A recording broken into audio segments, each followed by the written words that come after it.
Bonjour à tous et bienvenue dans Smart Patrimoine. Smart Patrimoine, l'émission qui vous accompagne dans la gestion de vos finances personnelles, mais l'émission qui décrypte également avec vous les enjeux et les actualités du secteur de la gestion de patrimoine. Une émission que vous pouvez retrouver tous les jours sur Bismart, sur bismart.fr, sur les réseaux sociaux de Bismart. Et bien sûr, vous pouvez nous écouter en podcast sur toutes les plateformes de podcast. Au sommaire de cette édition, nous commencerons tout d'abord avec Investir responsable, le rendez-vous dédié à l'investissement durable ou responsable de Smart Patrimoine. Et en l'occurrence, nous tenterons de comprendre ce que sont les crédits biodiversité. Et pour cela, nous aurons le plaisir de recevoir dans un instant sur le plateau de Smart Patrimoine Marianne Louradour, présidente de la CDC Biodiversité. Ce sera la première partie de l'émission.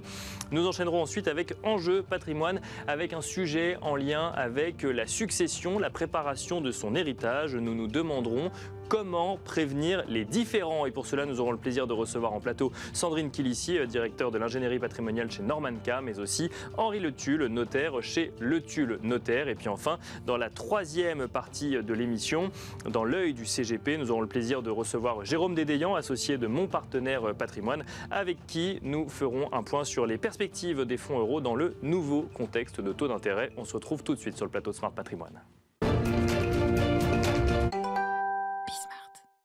Donc pour Investir responsable, le rendez-vous dédié à l'investissement durable, responsable ou à impact de Smart Patrimoine. Et en l'occurrence, aujourd'hui, nous allons tenter de comprendre ce que sont les crédits biodiversité. Et pour cela, nous avons le plaisir de recevoir sur le plateau de Smart Patrimoine Marianne Louradour. Bonjour Marianne Louradour. Bonjour Nicolas. Bienvenue sur le plateau de Smart Patrimoine. Vous êtes la présidente de CDC Biodiversité. Et si nous abordons ce sujet ensemble aujourd'hui, c'est que le terme crédit biodiversité est apparu, notamment dans un discours prononcé par le président de la République Emmanuel Macron lors du sommet pour un nouveau pacte financier.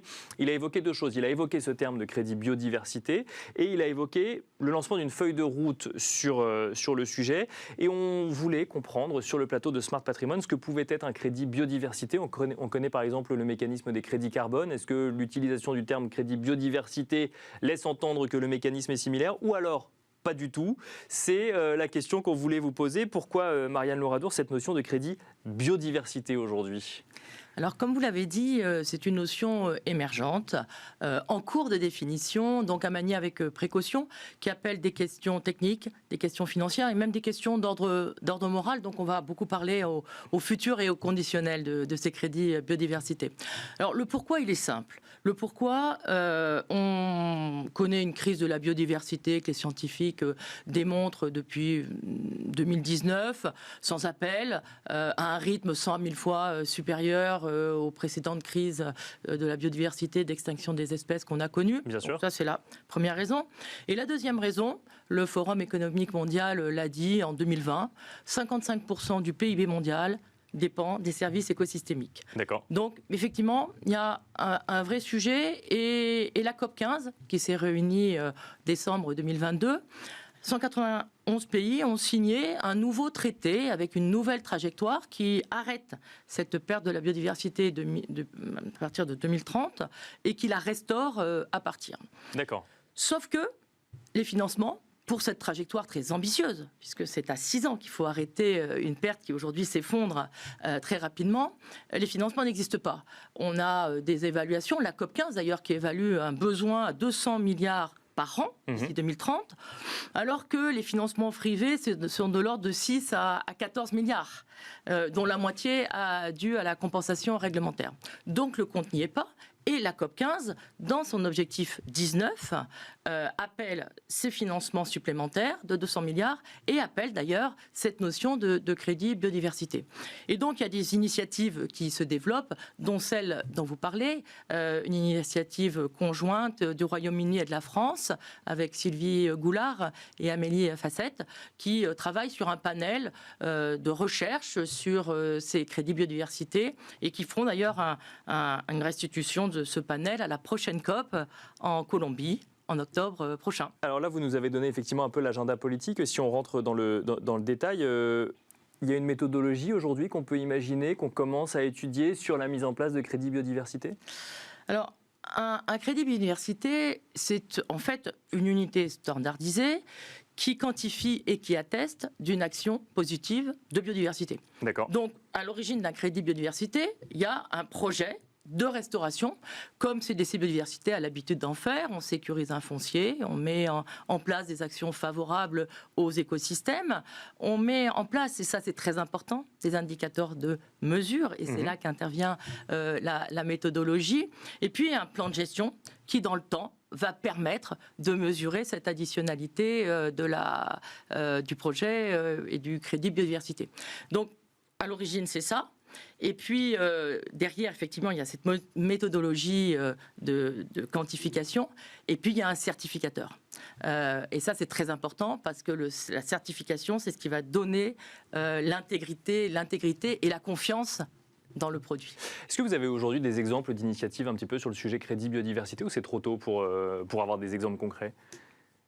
Alors, effectivement, là, tel qu'on conçoit aujourd'hui, le crédit biodiversité volontaire, basé sur la restauration d'écosystèmes, il n'y a pas beaucoup d'initiatives. On peut regarder dans le temps et trouver dans les banques de compensation américaines, par exemple les Mitigation Bank, cette offre avec des premiers crédits biodiversité, mais qui étaient sur mode réglementaire. Aujourd'hui, donc, on est sur du volontaire. Il y a des initiatives à l'international. On a trouvé, il y a une banque suédoise qui a été acheter des forêts scandinaves pour les restaurer. On a des initiatives en Colombie avec Terrasos. Puis on a une initiative en France avec la loi Industrie verte d'octobre dernier, qui crée des sites naturels de compensation, de restauration et de renaturation, avec à la fois une offre de compensation réglementaire, mais aussi une offre de renaturation volontaire pour les acteurs, les investisseurs qui voudront, sans avoir une obligation, aller acheter ce type. Et on peut quelque part dire que la France vient aussi de créer les premiers crédits biodiversité à travers cette loi. Justement, pour bien comprendre, demain, qui sera concerné par ces crédits biodiversité lorsqu'effectivement on aura un peu plus avancé sur le sujet recherche et méthodologie ? C'est tout un écosystème qui va se mettre en place avec des porteurs de projets, avec des standard setters, des normalisateurs, des certificateurs qui pourront être les mêmes ou pas que les premiers. Toute la place du régulateur, de l'État, de la puissance publique, quel rôle il va jouer sur ces marchés. Et puis derrière, évidemment, des acheteurs qui créeront la profondeur du marché. Et ces acheteurs, ça sera des entreprises et des institutions financières. Très probablement. Dernière question, est-ce que le sujet de la valorisation de ces crédits est un sujet qui est traité dès aujourd'hui ou on verra ça quand effectivement les crédits auront été créés ? Oui, alors, la valorisation est évidemment au centre de toutes les initiatives actuellement. D'ailleurs, à CDC Biodiversité, on a mis en place au sein du club BKB+, qui invite tous les cabinets conseils, les institutions financières et les entreprises qui veulent travailler sur leurs mesures des risques et de leurs dépenses. Donc on a créé une initiative vraiment d'observation et d'analyse pour voir ce qui se passe. Et sur cette valorisation, on voit qu'il y a le sujet d'abord de qu'est-ce qu'on va valoriser. Est-ce qu'on va rechercher plutôt un gain écosystémique ou est-ce qu'on va rechercher plutôt des pratiques favorables à la biodiversité et plutôt du coup des services environnementaux. D'accord, les moyens ou le résultat quelque part. Exactement. Oui. Et puis, bien sûr, en matière de valorisation, il y aura le sujet de la métrique qui va être au cœur du sujet. Donc des métriques de calcul d'abondance d'écosystèmes, comme la MSA, Mean Species Abundance, dont on a parlé une fois sur votre plateau, peut être utile à analyser, à quantifier avec peut-être d'autres métriques les crédits biodiversité. De tous les cas, ce qu'a la MSA de grand avantage, c'est qu'elle parle déjà aux entreprises et aux institutions financières, puisqu'elles ont déjà fait leurs mesures d'empreinte avec cette mesure. Bon, on rappelle qu'on est au début de l'histoire des crédits biodiversité et qu'on fait là un peu de prospective sur ce à quoi ça pourrait ressembler demain. Merci beaucoup en tout cas Marianne Loradour d'être venue faire un petit peu de pédagogie sur le plateau de Smart Patrimoine. Je rappelle que vous êtes présidente de CDC Biodiversité. Et quant à nous, on se retrouve tout de suite dans Enjeu Patrimoine. Et nous enchaînons à présent avec Enjeu patrimoine, un sujet autour de la préparation de sa succession. Pour en parler, nous avons le plaisir de recevoir Sandrine Kilissi. Bonjour Sandrine Kilissi. Bonjour. Directrice de l'ingénierie patrimoniale chez Normanca. Nous avons le plaisir de recevoir également sur le plateau Henri Le Tulle. Bonjour Henri Le Tulle. Bonjour Nicolas. Vous êtes notaire chez Le Tulle. Notaire, j'ai volontairement gardé la thématique maintenant, pour maintenant, puisque la thématique que nous allons aborder ensemble, c'est succession. Peut-on prévenir les différends? Première question peut-être pour vous, Sandrine Kilissi. Quand on parle de prévenir les différends, est-ce que ça veut dire que quand il y a un différend dans un sujet succession ou héritage, c'est quelque chose d'épisodique ou au contraire quelque chose de courant dans ce que vous pouvez constater? C'est plutôt courant en fait. C'est plutôt courant, oui. Je ne sais pas si Maître Le Tulle sera d'accord avec ça, mais c'est vrai que généralement, les successions ont tendance à révéler un certain malaise au sein de la famille. Et donc, oui, généralement, si c'est mal préparé, malheureusement, ça crée des conflits au sein des fratries. Puis aujourd'hui, il y a beaucoup de familles recomposées également. Donc, on peut avoir des sujets avec les enfants d'un précédent mariage et puis la belle-mère, par exemple, ou le beau-père. Henri Le Tulle, même question, peut-on prévenir les différends? Est-ce que le différend est la règle en matière de succession ou quand même il y a des successions qui se passent bien? On fait tout pour que ça se passe bien, mais il y a effectivement de plus en plus de différends, pas nécessairement qui vont jusqu'au contentieux. D'accord. Mais en revanche, effectivement, les tensions ressortent de plus en plus parce que les familles sont différentes et on ajouterait un élément, c'est la complexité des patrimoines et des situations internationales qui ajoutent en plus un niveau à une compréhension des successions qui sinon était relativement simple il y a une quarantaine d'années. Donc plus de complexité dans les préparations finalement de succession ou dans la non-préparation ou dans la gestion de la non-préparation de la succession qui amène plus de différends in fine, si je comprends bien. Alors, vous répondez à la cause sur, effectivement, la complexité fait que les successions non préparées créent plus de différends. Comment est-ce qu'on peut prévenir les différends, Sandrine Kilissi? Je crois que vous avez une méthode, ou en tout cas, une méthode, je ne sais pas, mais en tout cas, des points qu'il convient de vérifier quand on veut effectivement s'assurer que tout est prévu pour minimiser la possibilité de différends, puisqu'on ne peut jamais l'anticiper à 100%, mais est-ce qu'on peut mettre en place des mécanismes pour prévenir les différends? En fait, moi j'ai quand même l'impression que ça s'articule autour de 3 grands principes en fait. Le premier, c'est l'anticipation en fait. Voilà. Plus on anticipe, plus en fait on va éviter qu'il y ait des surprises ou des mauvaises surprises au jour de la succession. Communiquer, ça c'est vraiment important aussi, ne pas tout faire tout seul dans son coin, voilà, parce que là aussi, au moment de la succession, les héritiers risquent de ne pas comprendre, et pourquoi un tel a reçu ça, et pourquoi un tel a reçu ça, enfin voilà.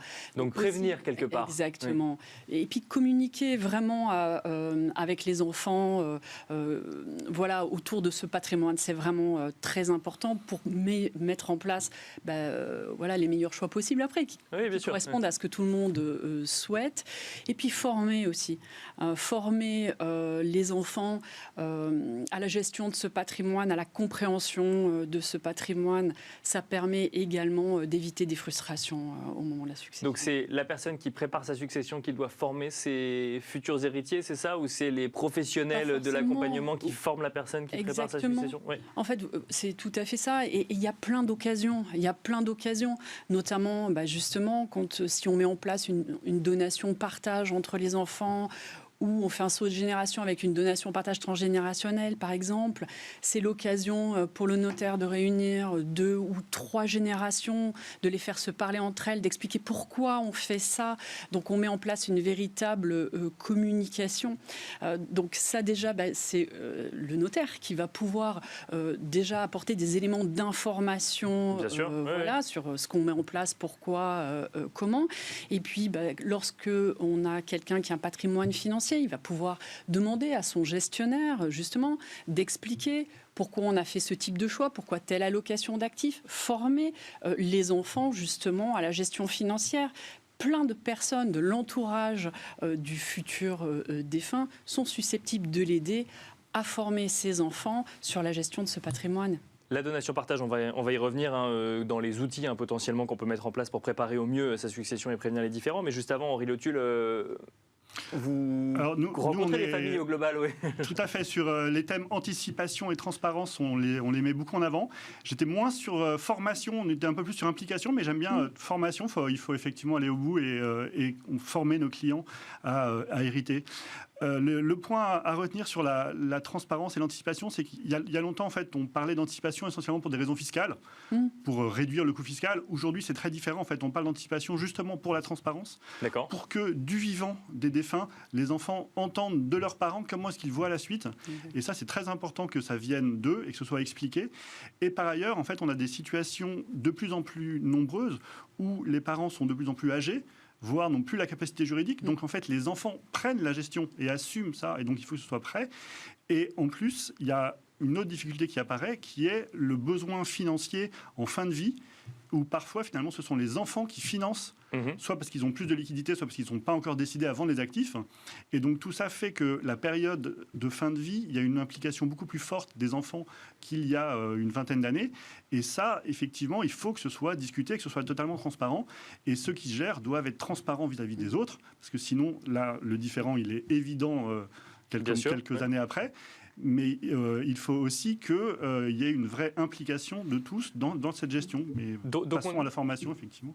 On n'est plus dans le modèle de on découvre le testament au décès du défunt et on découvre ses dernières volontés. Là, ce que vous dites, c'est que globalement, il faut anticiper et la transmission et tout ce qu'il y a, et l'implication, tout ce qu'il y a du vivant, finalement, de ceux qui doivent organiser leur succession. Si on veut que ce soit réussi, oui.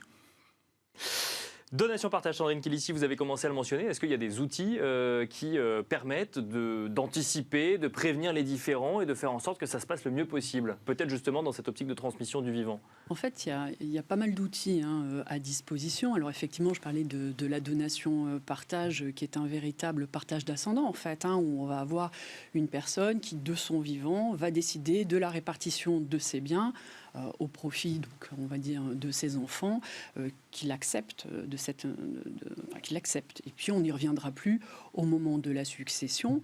Donc ça, effectivement, la donation-partage, c'est un très, très bel outil. On peut faire des donations-partage transgénérationnelles. Donc là aussi, où on va transmettre aux petits-enfants. Et bien justement, sûr. Vu l'âge aujourd'hui que l'on a, enfin, voilà, la durée de vie aujourd'hui s'est considérablement rallongée. Donc on hérite à un âge où on a peut-être moins besoin de ce patrimoine. Oui, donc ça vaut le coup d'anticiper ça et de faire qu'on va le transmettre.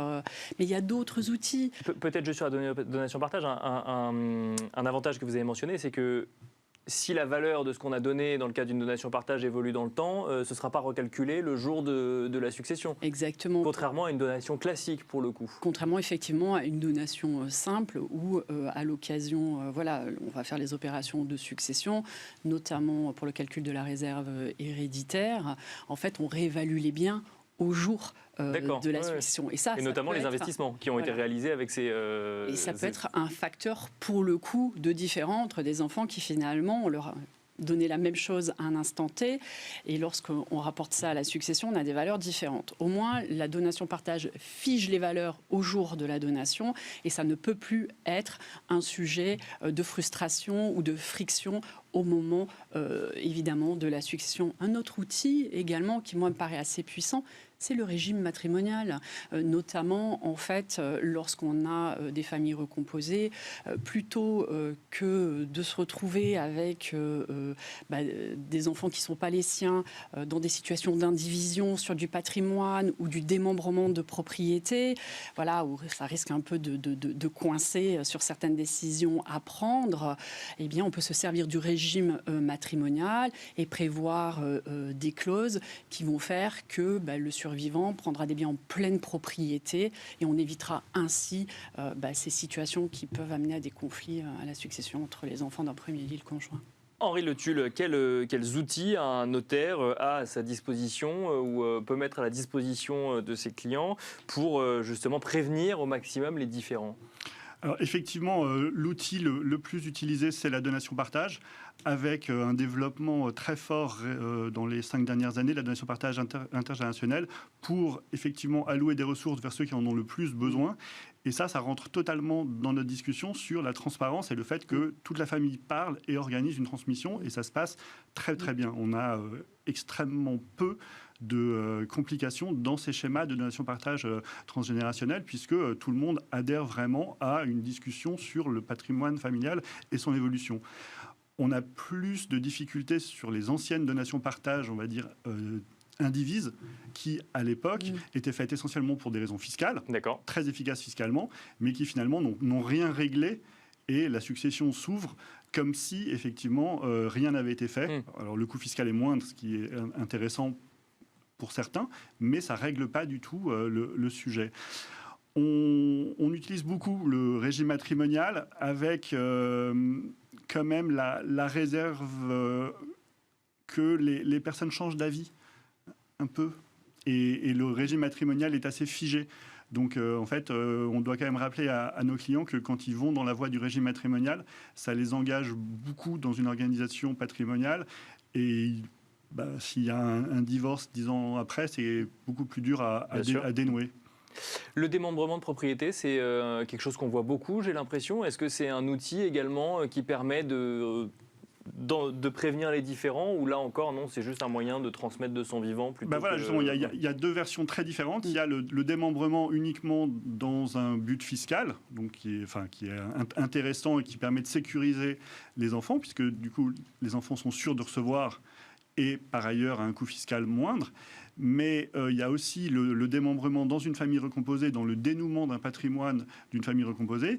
Et là, c'est intéressant, avec un petit bémol sur la durée. Compte tenu des âges, vous pensez qu'un usufruit peut tenir 15-20 ans, bon, ça peut se régler. Si, compte tenu des âges, vous partez sur un usufruit de 40 ans, c'est extrêmement difficile à vivre pour les enfants qui doivent subir cet usufruit. Bien sûr. Et dans ce cas-là, il faut effectivement mieux aller sur de la pleine propriété, ou doser selon les biens et selon les générations. Mais c'est extrêmement difficile de recevoir des biens en nue propriété si on n'a pas l'espoir d'en avoir la jouissance un jour. Pour conclure très rapidement, Henri Letulle puis Sandrine Quilici, est-ce que vous constatez, je ne sais pas, sur la dernière année par exemple, que de plus en plus de vos clients s'intéressent au sujet prévenir les différends en cas de succession, ou il y a encore beaucoup de pédagogie à faire ? Il y a encore beaucoup de pédagogie à faire, mais la presse relaie suffisamment de cas pour qu'on ait beaucoup plus de clients qui nous interrogent là-dessus et qui nous demandent comment faire pour éviter de se retrouver dans ces situations très connues. Sandrine Quilici, même question. En fait, ce qui est intéressant, c'est qu'on rencontre également dans nos professions respectives beaucoup d'entrepreneurs, et que la transmission de l'entreprise, c'est un vrai sujet, notamment lorsqu'il y a plusieurs enfants, le choix du repreneur, pourquoi, etc. Et si on veut, je mets l'accent sur ce bien particulier parce que justement, il peut susciter énormément de frustration au moment de la succession. Et c'est pour ça qu'aujourd'hui, en fait, vous avez de véritables compétences autour de la notion de gouvernance familiale. Et ça, c'est vraiment important, justement, pour faire que la transmission de ce type de biens un peu complexe se fasse le mieux possible. Merci beaucoup Sandrine Quilici, merci également Henri Letulle, merci à vous de nous avoir suivis. On se retrouve tout de suite dans l'œil du CGP. Et nous finissons donc cette émission avec l'œil du CGP. Nous avons le plaisir de recevoir sur le plateau de Smart Patrimoine Jérôme Dédéian. Bonjour Jérôme Dédéian. Bonjour Nicolas. Bienvenue sur le plateau de Smart Patrimoine. Vous êtes le président de Mon Partenaire Patrimoine. Le sujet qui va nous animer aujourd'hui, c'est les fonds en euros. Des fonds en euros qui semblent pour certains d'entre eux retrouver des couleurs dans ce nouveau contexte de taux d'intérêt. Et la question qui se pose, c'est est-ce que c'est une tendance durable, Jérôme Dédéian ? Alors nous, on pense que c'est une tendance durable, mais il faut vraiment élaborer un peu de la technique pour en être persuadé.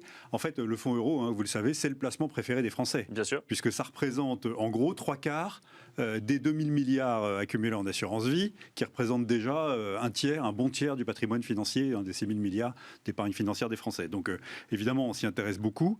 Et en fait, ce qui s'est passé, c'est que les fonds euros ont énormément souffert du rythme généralisé de baisse des taux depuis la crise financière, avec la politique accommodante des banques centrales.